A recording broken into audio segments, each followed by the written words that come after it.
warahmatullahi wabarakatuh. Innal hamdalillah nahmaduhu wa nasta'inuhu wa nastaghfiruh wa na'udzu billahi min shururi anfusina wa min sayyiati a'malina. Man yahdihillahu fala mudilla lahu wa man yudlil fala hadiya lahu. Asyhadu an la ilaha illallah wahdahu la syarika lah wa asyhadu anna Muhammadan abduhu wa rasuluh. Allahumma shalli ala Muhammad wa ala ali Muhammad kama shallaita ala Ibrahim wa ala ali Ibrahim innaka Hamidum Majid. Amma ba'd. Ikhwan wa akhwat fid din, a'azzani Allah wa iyyakum. Alhamdulillah, dengan izin Allah Subhanahu wa taala kita dipertemukan kembali dan saya langsung saja menyampaikan materi seruan yang ke-10 yang Allah khususkan kepada orang-orang mukmin, kepada orang-orang beriman, atau dengan kata lain kita akan membahas ayat-ayat yang diawali dengan ya ayyuhalladzina amanu yang ke-10 dalam surah 2 Al-Baqarah ayat 279.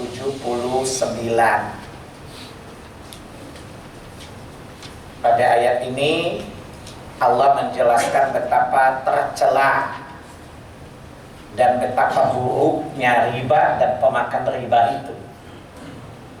Bukan hanya ribanya, pemakan riba itu sangat dicela oleh Allah Subhanahu wa ta'ala. Saya berharap nanti kalau kita jelaskan tentang riba, bagi Anda yang berkecimpung di dunia riba, jangan sampai mengajukan pertanyaan.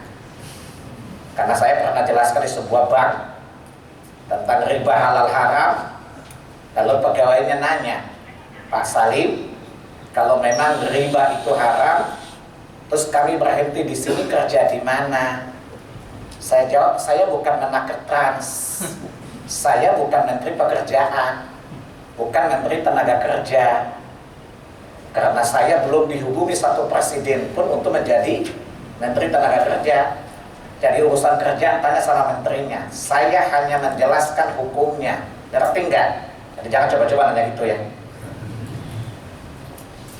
Ada lagi yang nanya, Pak Salim, kalau kami berhenti di ini, terus anak bini kamu makan apa? Ar-Razak itu Allah, bukan saya. Saya sama dengan Anda, Abdul Razak. Artinya jatah kita ditentukan di langit. Faham? Apa yang nanya saya? Saya mikirin dalilnya udah capek, lu nanya lagi soal rezeki. Paham? Tapi sederhana saja, saya tanya sama yang nanya, Bapak S1, S2, S2, lulusan mana? UI. Betapa bodohnya Bapak yang S2. Itu buruh gak sekolah aja, tawakal pada Allah, kenyang loh. Masa lu S2 kalah sama buruh? Kata orang-orang yang kenal saya ke Bapak itu, emang enak. Itu jawaban, pertanyaan bukan orang mukmin itu saya bilang. Buruh tidak sekolah saja, berangkat dalam keadaan perutnya kosong, kembali dalam keadaan perutnya kenyang. Bahkan merpati di 3 bulan pertama masih mencari nafkah untuk anaknya, bukan? Masa lu kalah gak merpati? Kemudian saya tanya lagi, yang mengharapkan ini siapa? Dia bilang Allah. Kemudian kamu meninggalkannya karena taat kepada Allah. Saya tanya, kalau kamu taat kepada instansimu dibayar bonus gak? Dibayar, bagaimana Allah gak bayar? Bodohnya kamu, saya bilang. Bodohku dipelihara. Sadis ya. Sebab itu kan perkataan bisa menjatuhkan kita kepada kekufuran kan. Jadi jangan bertanya atau meragukan sesuatu yang mendatangkan kemurkaan Allah Subhanahu wa ta'ala. Itulah kenapa saya tegas seperti itu. Ini ada ruang demarkasi di mana hanya Allah hanya inginkan dari kita apa? Sami'na wa ata'na. Kami dengar, kami taat. Bukan kami dengar, tanya-tanya dulu, taat belakangan. Surat berapa itu? Surat berapa, Dek? Kalau Allah tetapkan hukum, Rasul tetapkan hukum, responsibility kita apa? taat. Surat berapa? Lupa ya? Gak apa-apa, orang juga lupa ya. Tapi lupa itu baik gak ya? Ini lupa bagaimana? Pura-pura lupa. Lupa ya? Gak apa-apa, saya kasih tahu buat yang lupa ya. Semoga Allah menghilangkan lupa kita semua ya. Surat 24 An-Nur ayat 51 ya. Innama kana qaulal mu'minina idza du'u ila Allah wa rasuli yaqulu sami'na wa ata'na. Tidak ada jawaban orang-orang mukmin, laki dan perempuan, ketika mereka dipanggil oleh Allah dan Rasulnya agar dia Rasul menetapkan hukum di atas mereka, melainkan kami dengar dan kami taat. Kenapa demikian? Satu, sebelum saya jelaskan tentang riba ini, satu, siapa di antara antum yang tidak ingin jadi orang baik? Siapa yang tidak ingin jadi orang baik? Angkat tangan. Yang tidak ingin jadi orang baik. Saya yakin antum semua sama dengan saya, ingin menjadi orang baik kan? Setidak-tidaknya antum mengharap kepada Allah dalam doamu, seperti yang diterangkan Allah dalam surat 3 Al-Imran ayat 109, 3. Rabbana innana sami'na munadiyan yunadi lil imani an aminu bi rabbikum fa amanna. Rabbana faghfir lana dhunubana wa kaffir 'anna sayyi'atina wa tawaffana ma'al abrar. Ya Allah, ya Tuhan kami telah mendengar seorang penyeru, baik para nabi yang terakhir Muhammad sallallahu alaihi wasallam. Apa seruannya? Berimanlah kalian kepada Rabb kalian Allah. Fa'amanna, maka kami beriman sekarang ya Allah. Dengan keimanan kami bertawasul kepadamu ya Allah, agar dosa-dosa kami diampuni. Yang pertama. Yang kedua, kesalahan-kesalahan kami dihapus. Yang ketiga, kami dimatikan sebagai orang-orang yang berbakti, sebagai orang-orang yang patuh, sebagai orang-orang yang baik di sisimu ya Allah. Apakah Anda tidak menginginkan doa ini? Apakah Anda tidak berharap agar Allah mengijabah doamu? Hidup dalam keadaan dituntun tidak bermaksiat, kalau tergelincir diampuni, dan kelak dimatikan dalam keadaan husnul khatimah. Faham anak-anak? Wallahi demi Allah yang menciptakan aku, Anda semua, siapapun orang mukmin pasti mengharapkan akhir kehidupannya seperti itu. Yang jadi pertanyaannya adalah, baik menurut siapa? Tentu baik menurut Allah. Karena kita katakan engkau mematikan aku sebagai orang baik, berarti baik dalam standar Allah, bukan baik dalam standar logika kita. Karena apa yang kita anggap baik belum tentu baik. Apa yang kita tidak suka bukan berarti jelek, dan apa yang kita suka bukan itu baik. Karena yang mengetahui hakikat kebaikan hanya Allah, kita tidak mengetahuinya. Kalau toh kita mengetahuinya hanya parsial saja. Contoh, Anda tahu bahwa kalau Anda menyeberang ditabrak mobil mati, buruk gak keadaannya. Tetapi sesudah kematian itu, tempat yang paling baik atau apa sebelumnya gak diketahui akal kan? Yang menjelaskan surga dan neraka, neraka itu tempat terburuk, surga itu tempat terbaik. Yang menentukan, yang menjelaskan pada Anda siapa? Allah. Jadi Anda dan saya mengetahui kebaikan tidak esensial, tidak hakiki, hanya parsial saja. Paham? Paham? Maka Allah lah yang menerangkan hal itu dalam Quran surah 2 Al-Baqarah ayat 216. Kutiba alaikumul qitalu wa huwa kurhul lakum. Diwajibkan atas kalian perang jihad yang kalian tidak suka. Atau kalau ditanya, kalau bisa senang tanpa jerih payah ya. Betul ya Pak? Kelihatan. Yang ini juga sama. Ditanya masuk surga, tapi tidak usah berjuang apa-apa ya.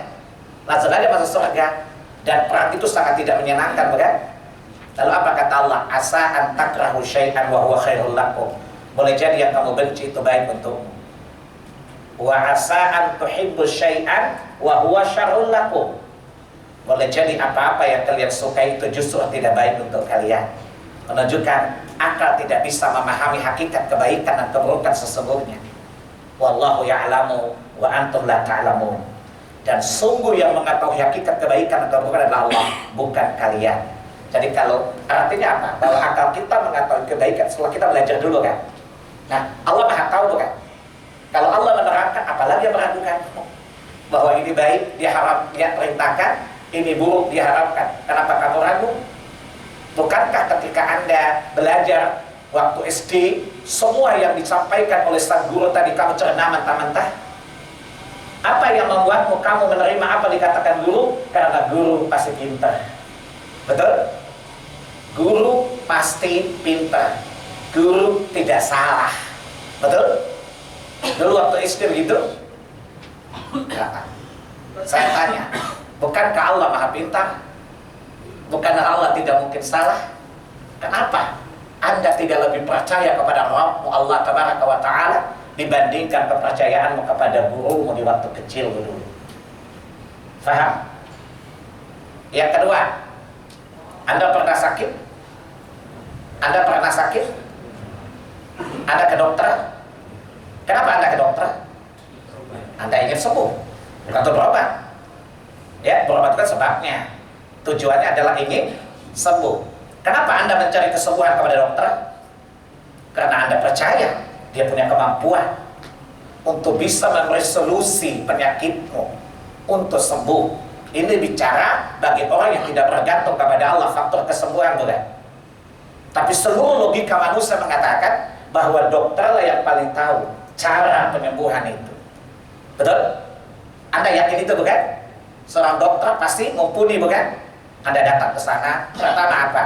Anda mungkin janjian dulu, kemudian duduk ngantri mungkin 2 jam, 3 jam baru dipanggil. Anda setia nggak demi kesembuhan bukan?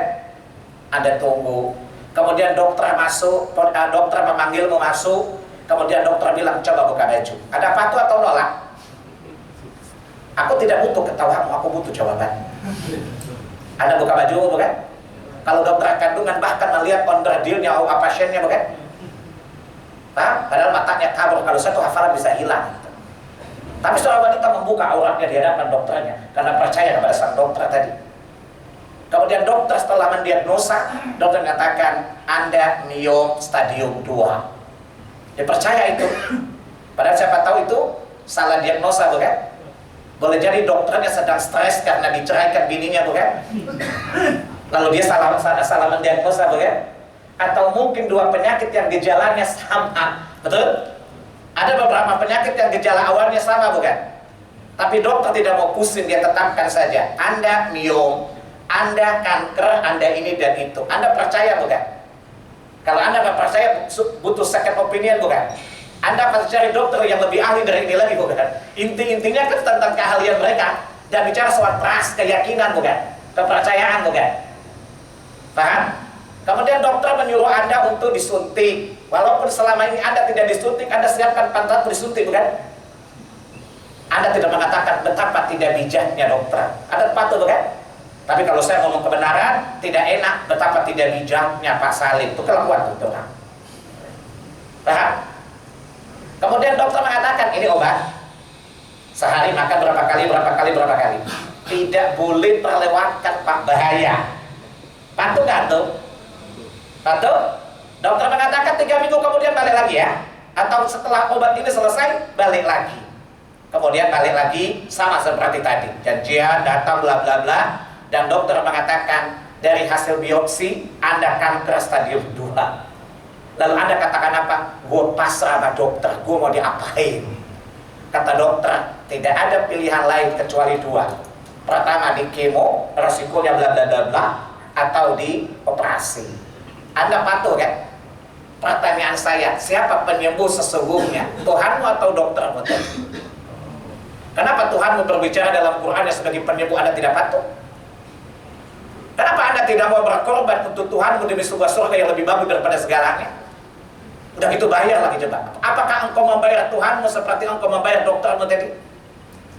Betapa bodohnya saya dan Anda semua. karena lebih percaya kepada manusia. Tetapi pada saat Allah berbicara, Allah mengatur, Allah menetapkan, tidak ada rasa kepercayaan yang luar biasa, tidak ada keraguan kepadanya. Sebagaimana Anda tidak ragu dokter. Kira-kira kita dengan iblis beda tipis gak ya? Tersinggung gak? Kalau tersinggung saya pulang beneran. Tapi kalau nggak tersinggung saya lanjutin. Tersinggung gak? Kita sama-sama bodoh kan? Ini orang bodoh menasihati orang bodoh. Tidak apa-apa. Paham? Karena bicara soal keyakinan bukan? Dan Anda tahu betul dokter punya kapasitas bukan? Padahal berapa banyak dokter yang salah diagnosa, bahkan malpraktek, dan tidak sedikit yang dokter bermental bil fulus kullu syai'in tambus, bila fulus kullu syai'in mampus. Apakah Tuhanmu Allah Tabaraka wa Ta'ala seperti itu? Tidak. Paham? Dan Allah katakan, coba lihat di surat 17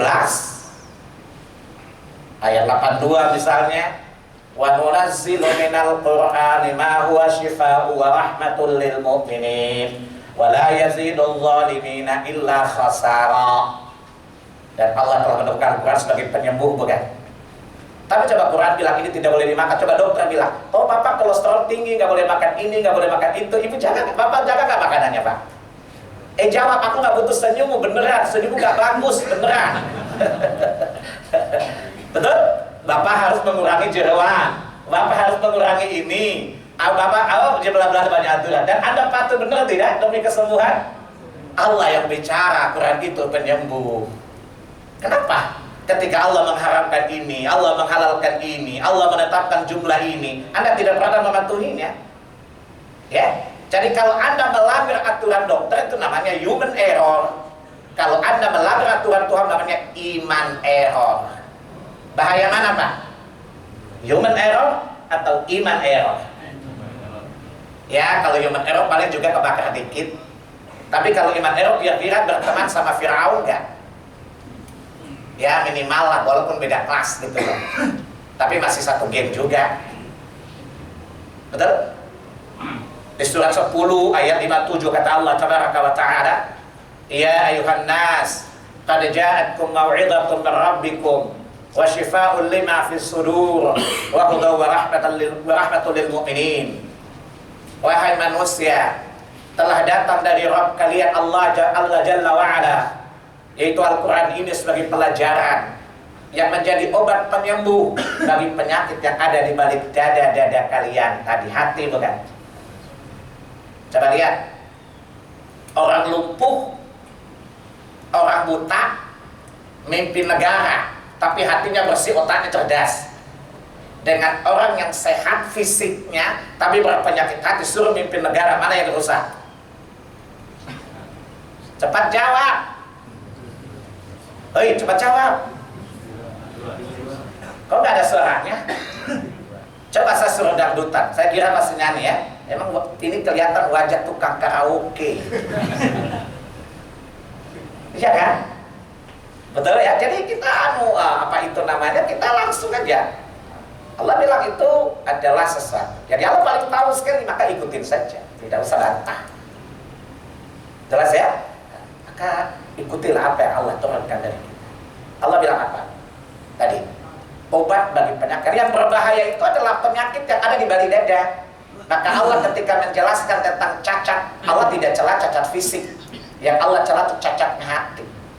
Dia surat 22, surat Al-Had ayat 46. Afalam yasiru fil ardh, kata Allah, apakah mereka tidak berjalan di muka bumi agar mata hati mereka memikirkan apa yang akan mereka lihat. Lalu apa kata Allah? Sungguh yang buta itu bukan mata yang ada di kepala mereka, tapi yang buta itulah hati yang ada di balik dada mereka. Betul? Di sini Allah mencela fisik atau hati? Bayangkan kalau yang memimpin orang hatinya rusak, penyakit yang sangat berbahaya, penyakit hati bukan? Maka itu jauh lebih berbahaya. Bayangkan kalau dia sudah bikin rusak, dikritik orang, dia bilang apa? Boten apa-apa, aku apa-apa. Emang kalian udah tahu aku rasa apa-apa, kenapa dipilih? Paling juga dia berkelit kan? Bayangkan, nah maka Allah turunkan Al-Quran untuk menyembuhkan hati. Maka ikuti saja.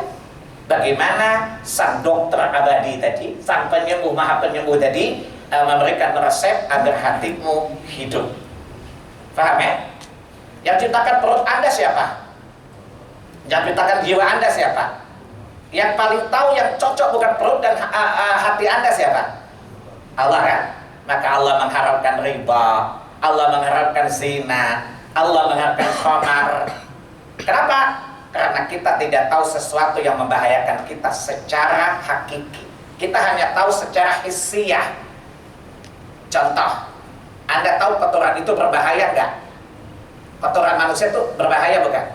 Tapi kalau Allah tidak jelaskan bahwa riba itu kotor, Anda pasti makan riba juga kan? Kalau Allah tidak jelaskan babi itu kotor, Anda babi juga kan? Allah tidak jelas. Jadi apa? Kita tahu secara hissiyah, secara zatnya mungkin kita tahu ini kotor, ini kotor, ini kotor. Tapi secara maknawi kita nggak tahu kan? Contoh surah apa? Misalnya surat 5 ayat 90 misalnya. Ya ayyuhalladzina amanu innamal khamru wal maisir wal ansab wal azlam rijs min amali syaitan. Hai orang beriman, sesungguhnya khamar, judi, mengundi nasib itu dengan berhala itu, dengan anak panah itu adalah rijs, kotor. Coba Anda dibawa anak panah ke sini nggak kotor, betul? Kalau Anda dikasih wain, Anda bilang apa? Nggak kotor, paham? Wong ini dari anggur berkualitas baik, diperam dengan proses yang baik, di mana kotornya? Tapi di situ Allah bilang apa? Rich, kotor bukan? Keji bukan? Kenapa? Karena Anda hanya tahu kotor hissiyah secara zat, tapi Anda tidak tahu kotor secara hakikiyah. Paham anak-anak? Kan saya masih bapak guru di sini loh. Maka Allah lah yang paling tahu tentang bersih dan kotor. Dan Allah sedang melakukan tathhirah, membersihkan baik jasmani kita maupun roh kita dari segala yang mengotorinya. Paham? Maka seluruh yang diharapkan Allah, ketahuilah Allah ingin membersihkan dirimu. Dan Allah sangat mencintai orang yang bersih. Coba lihat, seandainya Allah tidak menerangkan kalau haid itu kotor, pasti Anda pasti berhubungan di waktu haid kan? Alasannya apa? Gak masalah, ya kan? Tinggal dibersihin aja darahnya, repot amat. Tapi Allah menjelaskannya di surah 2 Al-Baqarah 222 bukan? Yas'alunaka 'anil mahid qul huwa adza. Mereka bertanya kepadamu tentang haid, jawab itu kotor. Betul? Kalau enggak kan ada embat juga kan? Apalagi kalau udah membludak kan gitu mah. Biarin aja. Ya, orang AIDS saja ditentang, apalagi cuma haid kan? Orang dengan wanita AIDS saja kalau nafsunya gede dia hantam juga bukan? Apalagi cuma menstruasi kan? Tapi Allah menerangkannya kalau itu kotor. Yang sebelumnya tidak kotor akal manusia. Maka Allah bilang, fa'tazilun nisa'a fil mahid. Wa la taqrabuhunna hatta yaqra. Jauhi mereka, jangan datangi mereka, dalam arti jangan berhubungan badan sampai mereka bersih. Setelah mereka bersih, maka datangilah mereka dengan cara yang kau suka. Sederhana bukan? Tapi Allah menerangkan hal yang sederhana karena tanpa penjelasan Allah, kalau kemudian belakangan ada ahli kesehatan mengatakan ini dan itu belakangan. Orang-orang kafir dahulu kan tetap berhubungan dengan istri mereka di saat haid kan. Paham? Lalu Allah menerangkan di akhir ayat itu, innallaha yuhibbut tawwabin wa yuhibbul mutatahhirin. Allah sangat mencintai orang yang bertaubat dan Allah sangat mencintai orang yang bersih. Pertanyaan, mungkinkah Allah menghendaki kita bersih tapi Allah tidak berikan petunjuk bagaimana cara membersihkan diri? Mustahil ya? Mustahil kan? Dan Allah turunkan syariat agar kita membersihkan diri kita, dengan upaya itu mendatangkan cintanya Allah Subhanahu wa ta'ala. Maka untuk dosa-dosa kita bersihkan dengan taubat. Perkara yang haram, kata Allah tadi surah 5 tadi, ijtanibu, jauhi. Paham? Paham? Maka dengan dosa kita bertaubat kepada Allah, dan yang haram zatnya, haram sifatnya, kata Allah ijtanibu, jauhilah semua perkara-perkara yang kotor tadi. Paham? Maka Allah ya Salah satu, kemudian apa? Allah tidak menghendaki kesulitan. Yang Allah kehendaki adalah kemudahan. Maka dalam Islam Allah tidak larang jual beli kan? Paham? Allah tidak melarang pinjam meminjam kan? Paham? Allah tidak melarang kita menggadaikan barang kita bukan? Jelas? Allah tidak melarang kita meminjam dengan menggadaikan barang sebagai jaminan kan? Sudah jelaskan Islam. Tapi yang Allah haramkan adalah jangan engkau melakukan maghrib. Supaya gampang diingat. Pertama, jangan peroleh harta dengan cara maghrib. Pertama, maisir, judi, gambling bukan? Untung-untungan bukan? Mirip undian bukan? Jangan. Jadi itu adalah maisir. Paham? Yang kedua, gharar, penipuan. Ya, biasa antum kalau di perusahaan promosinya gede-gedean. Ya, lebih banyak gombalnya. Padahal produk Anda sebenarnya biasa-biasa aja, tapi Anda menipu manusia dengan iklan. Inilah high tech, high quality, padahal low quality. Itu penipuan bukan? Kemudian ambil testimoni orang yang bodoh-bodoh lagi untuk berikan testimoni. Betul ya? Ini rara penipuan. Allah tidak ingin bukan? Bayangkan kalau judi dibolehkan, dijadikan satu konsep hidup, mendatangkan madarat atau maslahat. Bayangkan kalau penipuan tidak Allah haramkan, menjadi sulit gak hidup ini? Kemudian terakhir, riba. Karena riba ilegal, eksploitatif bukan? Padahal Allah menghendaki agar apa? Prinsip menegak ta'awanu 'alal birri wat taqwa, saling tolong menolong dalam kebaikan dan takwa. Paham? Maka Anda yang mensuplai barang, ambil keuntungan, tapi tidak boleh membebani orang yang membeli. Allah atur sistemnya. Allah menyuruh kita tahu apa dengan pinjam meminjam misalnya, ya. Dan Nabi menerangkan dalam banyak hal dengan secara mendetail sekali. Kalau tukar dengan apa, bagaimana ukurannya, dijelaskan. Karena Islam, makanya Allah katakan apa? Tidak ada satu nabi pun datang kepada tengah umat kecuali pasti nabi itu menegakkan keadilan, dan tidak ada satu umat pun dirugikan. Lihat surat 10 ayat 47, surah Yunus. Wa likulli ummatin rasul fa idza jaa rasuluhum qudiya bainahum bil qist wa hum la yadhlimun. Pada tiap-tiap umat kami utus seorang rasul. Maka apabila rasul telah datang di tengah kaumnya, dia menegakkan keadilan. Dan tidak ada seorang pun di tengah kaum itu yang dirugikan oleh syariat yang dibawa oleh para rasul itu. Jadi apakah Anda ragu dengan syariat Allah? Masa saya sudah jelaskan panjang lebar, Al-Quran menerangkan sendirinya. Anda mengatakan hari gini kalau ngikutin syariat, apa kata dunia? Itu masalah lo, bukan masalah gua. Artinya itu masalah lo sama Allah kan? Paham? Saya hanya menerangkan. Apalagi kita ragukan? Apalagi kita ragukan kata Allah. Tiap-tiap umat aku utus seorang rasul. Dan apabila rasul itu datang membawa syariat, atau Anda lihat surat 57 ayat 25, Allah berikan kepada Nabi itu 3. Pertama mukjizat, bukti kenabian. Yang kedua Alkitab, ketiga timbangan keadilan. Ketika dia datang, syariatnya selalu menegakkan keadilan. Yakin tidak ada keadilan yang kamu dapatkan kecuali dari Allah Subhanahu wa taala. Kalau Allah saja sudah Anda ragukan keadilannya, siapa lagi yang lebih adil? Saya tanya sama antum, pernahkah Anda mendapati seseorang lebih adil dari Allah? Cepat jawab. Cepat jawab.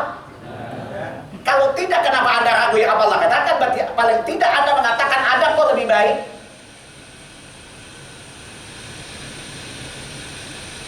Anda takut nggak dengan sanksi-sanksi hukum yang dibuat di acara pidana yang dibuat oleh manusia? Anda takut nggak melanggarnya? Padahal boleh jadi kejahatan Anda tersembunyi, nggak ada yang tahu kan? Tapi kenapa Anda tidak takut Allah yang maha mengetahui dan melihat perbuatanmu?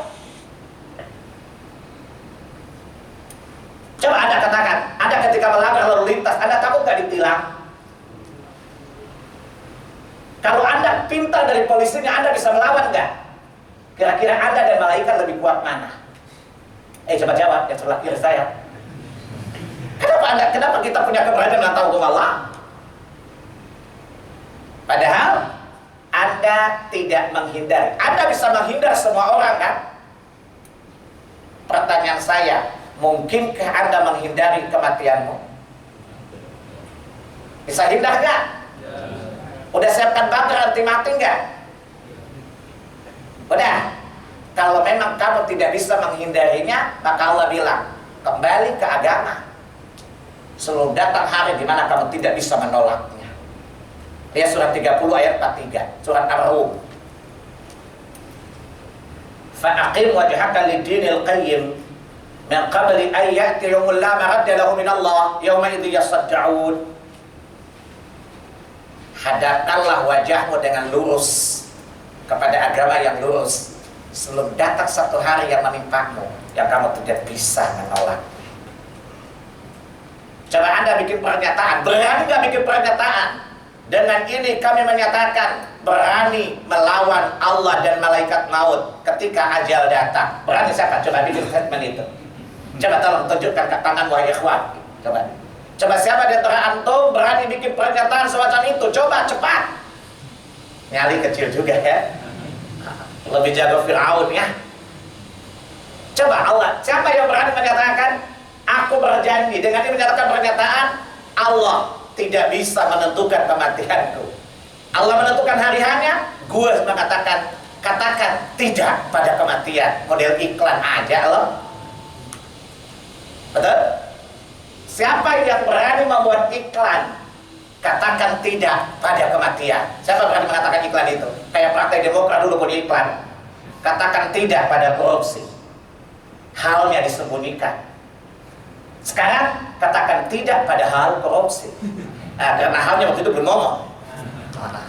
Sekarang saya tanya sama antum, siapa berani membuat iklan dengan pernyataan semacam itu? Katakan tidak pada malaikat maut saat dia datang mencabut nyawa. Siapa coba? Kalau Anda mengatakan demi Allah pasalin tidak ada seorang pun berani, berarti jawabannya adalah Anda harus melakukan sesuatu karena di sana sudah tidak bisa lagi ada penyesalan yang diterima oleh Allah, bukan? Andai kata hari itu datang dan Anda tidak bisa menolaknya dan menjumpai Anda, sesudah itu Anda tidak bisa lagi menyesali, bukan? Apa-apa yang salah hari ini tidak bisa disesali sesudah hari itu.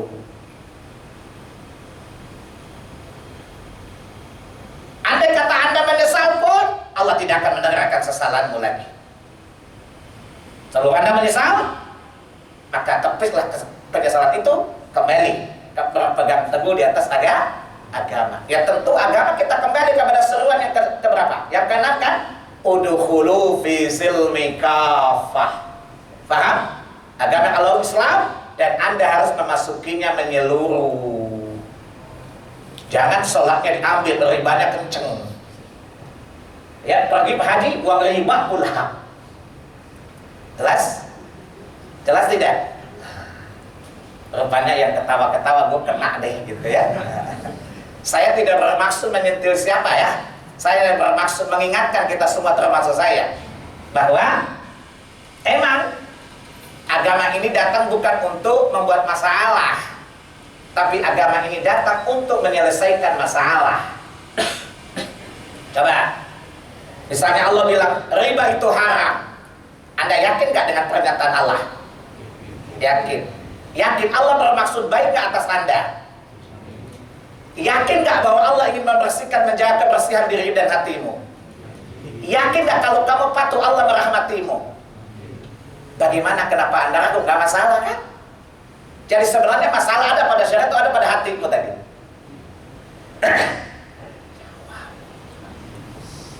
Jadi agama datang tidak membawa masalah kan? Tapi menyelesaikan masalah ya.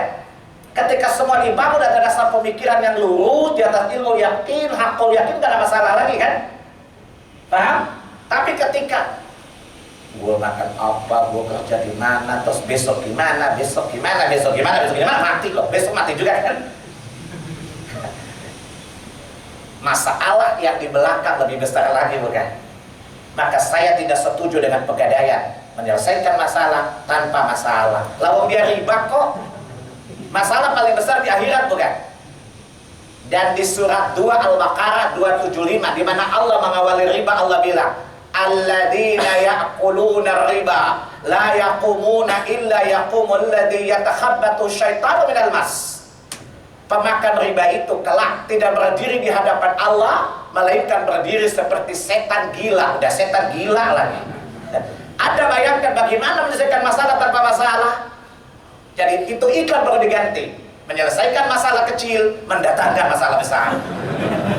Saya pernah ceramah di Pegadaian, sesudah itu nggak diundang-undang lagi. Orang Indonesia yang orang bicara jujur-jujur tidak diterima. Masalah di akhirat besar lagi bukan? Jelas? Saya jelaskan 10 celaan Allah bagi pemakan riba, coba lihat. Dan celaan bukan dengan celaan ringan, celaan yang berat. Bahkan pada hadis Ibnu Mas'ud, Nabi sallallahu alaihi wasallam berkata, pintu-pintu dosa dari riba ada 73, dan dosa teringan dari riba adalah sama seperti seorang anak laki-laki berzina dengan ibu kandungnya. Hadis ini hasan sahih. Jadi menyelesaikan masalah atau menambah masalah tadi. Ya, maka iklannya gombal bukan?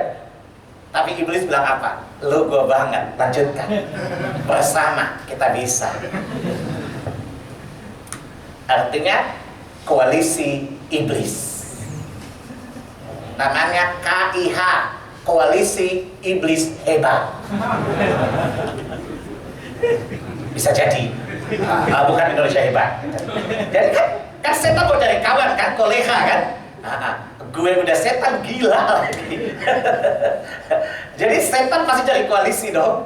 Iya, jadi itu namanya KIH, koalisi iblis hebat. Na'udzubillahi min dzalik. Betapa celaan begitu besar Allah tabaraka wa taala, ya, maka pilihan ada pada Anda. Setelah saya ceramah tadi di bank tadi, semuanya nanya terus, Pak, solusinya apa? Solusinya saya menerangkan, Anda memutuskan. Selesai urusan, apa yang saya campur urusan Anda? Anda mau resign ke? Mau lanjutkan, bukan urusan saya. Faham? Saya hanya menutup pengajian dengan mengatakan, saya menerangkan, Anda memutuskan. Dan jangan nanya-nanya lagi. Jelas? Kan dalilnya jelas. Saya sudah bawa itu ayat Al-Quran, saya bilang 15 ayat, saya bilang. Saya bawa itu hadisnya ada 16 ayat. Saya bawakan pendapat para ulama tentang itu. Udah jelas hukumnya kan? Yang memutuskan masa nanya saya lagi? Masa nanya sama saya, Pak Salim ini neraka, gue masuk gak? Ada orang yang tidak makan. Ya, betul gak Pak? Pak Salim, ini surga ya? Iya. Kira-kira saya masuk gak? Masa orang gak ada gitu? Kalau ada orang menanya begini, kira-kira menurut Anda idiot gak? Ya idiot.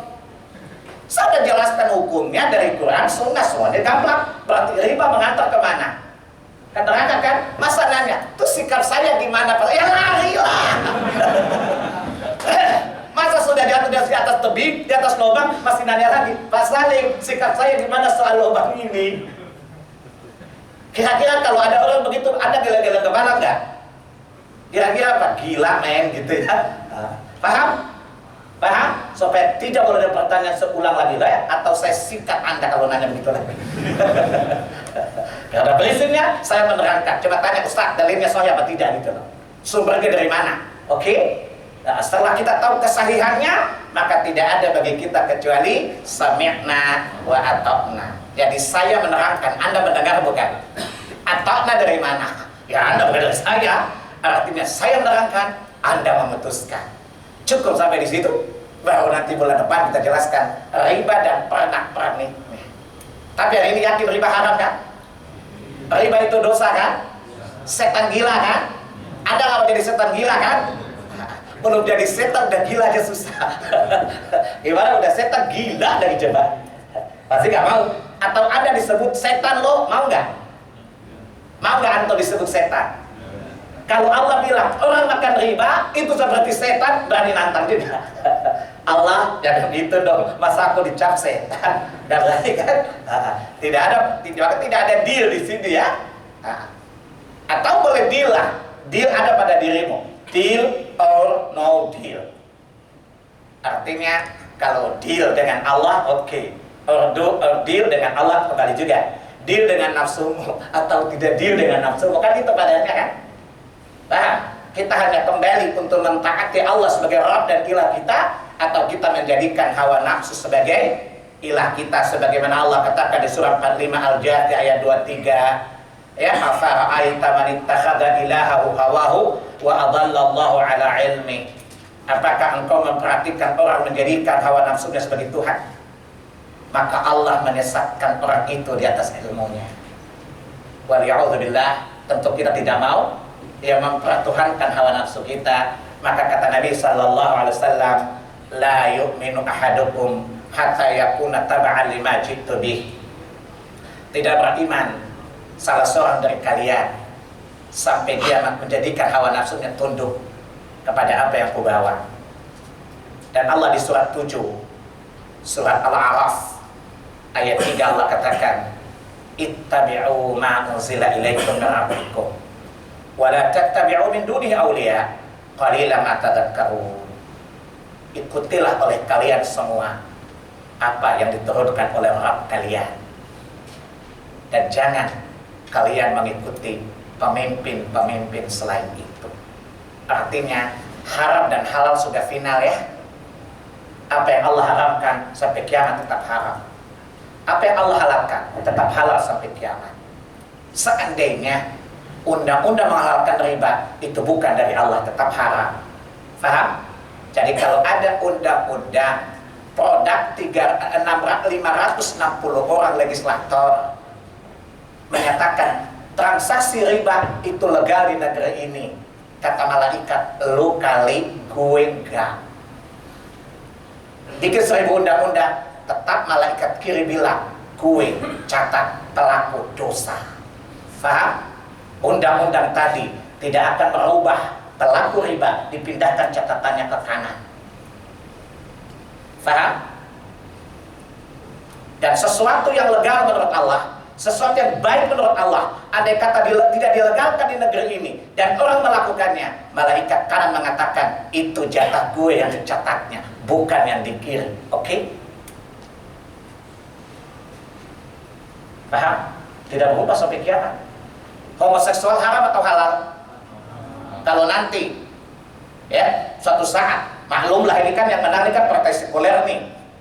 Kalau nanti ada undang-undang perkawinan sejenis umpamanya, tetap sampai kiamat haram kan? Maka perkawinan itu tetap legal di sisi Allah, inkonstitusional, dilaknat oleh Allah, dan Allah akan timpakan bencana kepada kita. Dan kesepakatan anggota DPR tidak akan merubah keputusan Allah, karena Allah nggak butuh second opinion. Satu, Allah nggak butuh judicial review, dan Allah tidak butuh peninjauan kembali. Faham? Saya pernah ceramah di Menteng sana. Ada ibu-ibu saya ceramah tentang keadilan. Saya nggak setuju, Pak, dengan undang-undang, dengan hukum Allah yang laki-laki 2, perempuan 1. Terus perempuan minta izin sama laki. Terus saya tanya gini, sejak kapan Allah minta persetujuan Anda?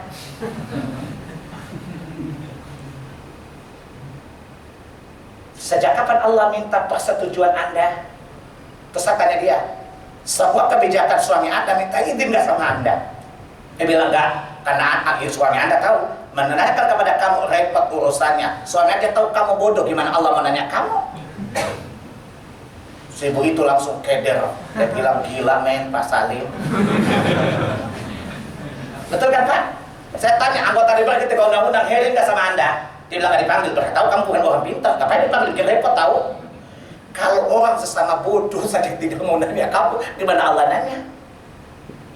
Maka saya sarankan kepada Anda 2. Kalau tidak setuju, waktu itu Mahfud MD masih jadi MK. Anda duduk sebelah jadi Mahfud MD sana.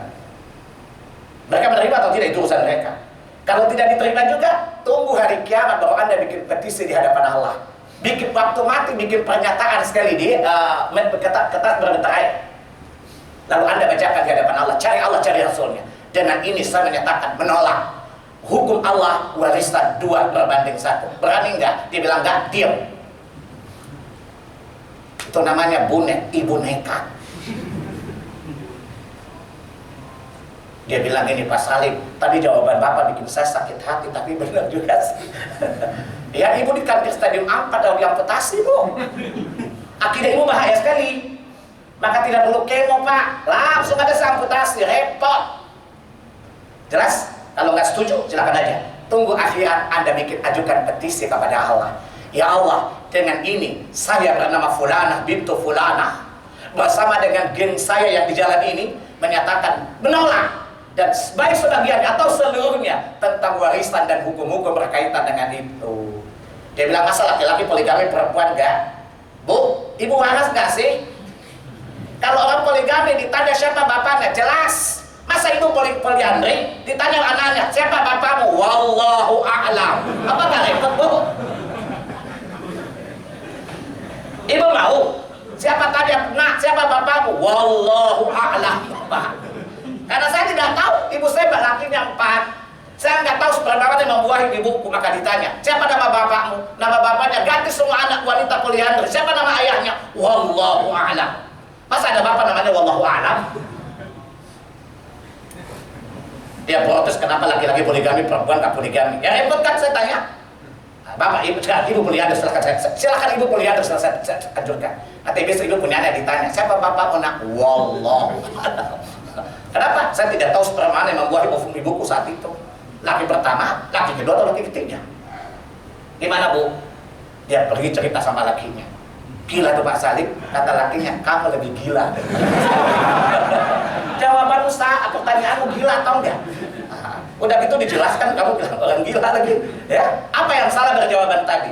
Ya, jelas. Dia minta supaya perempuan juga poliandri, repot. Kalau ibu sih enak, ibu sih nikmat, anak ibu yang repot. Siapa bapakmu nak? Bintu, baru tuh nikah. Siapa bintu? Wallahu a'lam. Lalu anak perempuan mau nikah. Hei fulan bin fulan, aku nikahkan engkau dengan fulanah bintu wallahu a'lam. Repot gak pak? Jelas ya? Jadi jangan pakai akal. Itu namanya akal-akalan. Dan akal kita tidak benar. Yang benar adalah wahyu, bukan akalnya Wahyono dan Wahyuni. Jelas ya? Jelas? Saya sebelum saya jelaskan hukumnya, tanamkan akidah dulu ya. Karena ketaatan kita tergantung kuatnya akidah kan. Kalau akidah tentang Allah itu kuat, maka apa yang Allah harapkan tidak menjadi halangan. Jelas? Maka apa yang Allah perintahkan tidak menjadi beban. Karena betapa legonya seorang mukmin karena ketaatan dan kesetiaannya kepada Allah Subhanahu wa taala. Demikianlah anak-anak masih punya waktu 10 menit untuk tanya jawab. Terserah Anda bertanya saja atau saya bertanya Anda menjawab.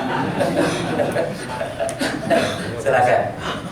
Pak Ustadz, saya mau tanya mengenai pemakan riba yang ada istilah pemakan langsung dan pemakan tidak langsung. Yang menjadi pertanyaan dan perlu penjelasan dari Ustadz adalah yang tidak langsung ini. Bahwa kalau kita tidak terlibat riba secara langsung, namun terkadang ada statement bahwa kita secara tidak langsung pun masih menikmati riba. Contohnya kita mengkonsumsi susu. Susu itu kalau dibuat dari pabrik itu permodalannya dari bank. Jadi itu dianggap sebagai penikmat tidak langsung. Bagaimana menurut saya? Udah, itu yang disebut dengan itu setan lebih gila dari setan lagi. Dalam jual beli yang lihat orang yang bertransaksi, maka Nabi bilang apa? Seluruhnya Allah laknat pelaku riba, yang meminjamkan, yang meminjam, yang mencatat, yang menjadi saksi, dan yang menunjuknya. Paham ya? Nah, itu contoh. Kalau begitu nanti kita makan gaji juga haram. Uang yang beredar juga uang riba. Betapa sulitnya? Tidak. Yang disebut pelaku riba itu orang yang tadi, yang meminjamkan, yang meminjam, paham? Yang menjadi saksi, yang mencatat, yang menjadi juru catat, atau yang menunjukkannya. Karena dia menjadi penyebab terjadinya transaksi, bukan? Tuh ada tukang rentenir tuh. Nah, dia tunjuk kan? Dan kata Nabi, mandala ad-dalalah, siapa yang menunjuk kepada kesesatan dia tanggung jawab ke dosanya. Kan dia yang menunjukin dosa itu.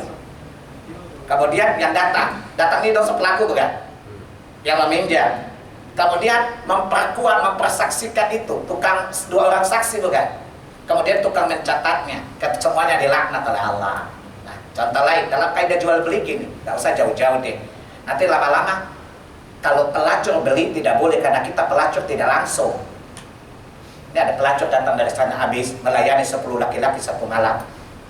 Anda punya toko, datang beli, masa ibu tanya, bapak tanya, Mbak, habis gituan?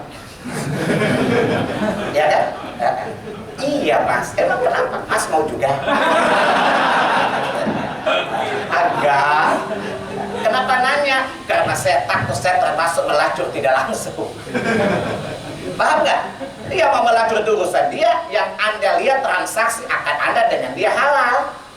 Bukan berarti Anda pelacur pasif. Paham? Jelas Anda tidak mungkin aja kan?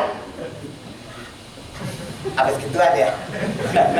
Kenapa? Karena kalau saya terlibat transaksi dengan Anda, saya termasuk pelacur pasif. Nah, kata Mbak bilang, daripada pasif aktif aja. Nggak usah lah juga itu kan. Terus sama saja kan? Ada orang frustrasi bukan? Sama aja kan? Daripada pasif kena dosa mendingan aktif aja sekalian. Dah, itulah syubhat-syubhat bukan? Maka yang ngomong begitu, kalau tadi yang makan riba setan gila, ini setan lebih gila lagi. Paham? Jadi 2 digit gilanya. Paham? Dan ini bisa merusak semua transaksi halal bukan? Paham ya? Nah, makanya Anda kalau transaksi masa nanya. Kalau begitu kita termasuk korupsi tidak langsung. Para koruptor datang beli dari Anda. Masa Anda tanya? Pak. Iya kan? Pak, ini uang apa Pak? Korupsi apa bukan? Dia bilang enggak, Anda telepon abang sama si Fulan ini jabatannya di sini kira-kira korupsi enggak ya? Atau Anda bertelepon Muhammad Yusuf, Pak tolong lacak transaksi orang ini. Alah tahu enggak PPTK apa tuh dia? Enggak mungkin kan? Nah, kalau begitu betapa tidak sucinya satu orang manusia pun di Indonesia bukan? Karena apa? Kita pelaku pasif. Emang rokok. Kalau rokok ya rokok pasif karena sama-sama hidup gitu loh. Paham ya? Nah, nanti dijelaskan lebih rinci nanti insya Allah. Jadi bab ini lama sekali. Maka yang berkecimpung di dunia riba harap didengarkan dulu. Harap didengarkan. Sebab kalau udah tahu penyakitnya pasti Anda berusaha untuk menghindarinya. Dan Anda pasti tahu mengkonsumsi obat itu adalah lebih baik. Tapi lebih baik ketika meninggalkan sumber penyakit itu. Dan ibu Anda sudah bilang, gak apa-apa, Allah kan Pak Pengampun. Saya ceramah di sebuah bank, semuanya bilang, Pak Salim, gak apa-apa kan? Kan Allah Maha Pengampun, tidak ada salah, benar. Pertanyaannya, tobatmu udah diterima belum? Emang waktu Anda tobat Allah balas, nomor registrasi tobatmu sekian dan sudah diterima. Dan laporan belum? Belum, kenapa Anda gegeran? Bahwa Allah Maha Pengampun, dia cuma syarat tobatmu diterima apa tidak, itu kan masalah lain. Atau yang kedua, taruhlah tobatmu diterima, yakin, pastikan Anda bisa bertobat sebelum Covid. Dia bilang enggak, kenapa belagu? Itu namanya baby, bodoh belagu. Jelas ya? Nah, jadi jangan fatalis. Allah kan Maha Pengampun. Ya, nanti aja. Kata malaikat, di catatan gue, lu Covid sebelum tobat tahu. Paham? Yang lain masih ada waktu 6 menit. Jangan lebih dari 6 menit ya. Korupsi namanya. Ini kalau nggak nanya 2 kemungkinan, mengerti atau belum mengerti, atau lagi sakit hati. Sakit benar hari ini Mas Ali. Makanya sudah nanya. Silakan Mas. Kalau posisi sekarang kan baru tahu nih masa riba. Nah, hasil dari uang riba itu. Nah, hasil uang riba itu gimana proses diapain gitu? Misalnya kita nabung di bank. Taruhlah ya, di sana bukan sistem syariah misalnya, terus ada bunga kan, ada bunga dari deposito dan sebagainya. Bahwa jelas tidak boleh memakannya kan, haram ya. Para ulama mengatakan menggunakan untuk apa saja tidak boleh. Nah, cuma para ulama memberikan solusi ringan. Artinya di antara 2 mudarat. Kalau dibiarkan di sana, ini riba makin berkembang bukan? Paham ya? Artinya riba tidak mungkin kita hentikan karena menambah modal. Misalnya asal nggak usah ambil, dia ambil modalnya aja. Berarti pemilik modal akan mengambil untuk uang kita untuk modal dia lagi bukan? Berarti kita ikut menyumbang nggak di sana? Paham? Diambil makan dosa. Nah, maka para ulama memberi solusi apa? Ini sebenarnya nggak boleh, tapi untuk menghindari yang lebih besar tadi ya, maka lakukan dosa yang kecil dan Allah tidak akan memberi ketidakjalan lain. Itu caranya apa? Ambil saja, manfaatkan untuk sarana-sarana kemaslahatan masyarakat banyak umum, misalnya WC dan sebagainya. Paham ya? Bangun WC, drainase gitu, yang tidak boleh bersentuhan dengan makanan dan minuman. Gunakan aja untuk itu. Dan saya udah bangun lebih dari 200 WC dari uang riba tadi. Jadi ya, murid-murid saya banyak sekali kesat ini uang riba ya. Tapi kasih tahu ya. Tapi saya waktu kasih tukang, walaupun dia tidak tahu tidak apa-apa, saya bilang ini kalau siksa balikin ya, ini uang riba, nggak boleh ya. Nah, ini upahmu dari uang halal. Sebagai bentuk kehati-hatian. Jadi saya bawa ini, tukang sini. Ini biayanya berapa? Bla bla sekian. Nah, ini uangnya ya. Nah, kalau ada sisa rupiah balikin. Paham? Nah, ini upahmu dari uang ini. Ini upahmu loh ya, hanya dari sini. Tidak boleh ambil dari sini ya. Awas, akhirat tanggung jawab sendiri loh. Jangan saya dibawa-bawa. Ya, walaupun andai kata mereka diketahui nggak dosa, tetapi menjaga manusia dari sesuatu yang syubhat itu lebih baik. Jelas ya? Nah, jadi kenapa? Ini sebenarnya hukum asalnya tidak boleh juga. Tetapi kan kalau dibiarkan resiko mudarat lebih besar kan? Nah, artinya keburukan ditimbulkan lebih besar daripada ini kan? Nah, maka kita menghindari haram yang kecil, mengambil haram yang kecil untuk menghindari perbuatan haram yang lebih besar lagi dampaknya. Ya, maka kata dalam kaidah dibuatkan akhafu ad-dararain, memilih yang paling ringan antara dua madarat.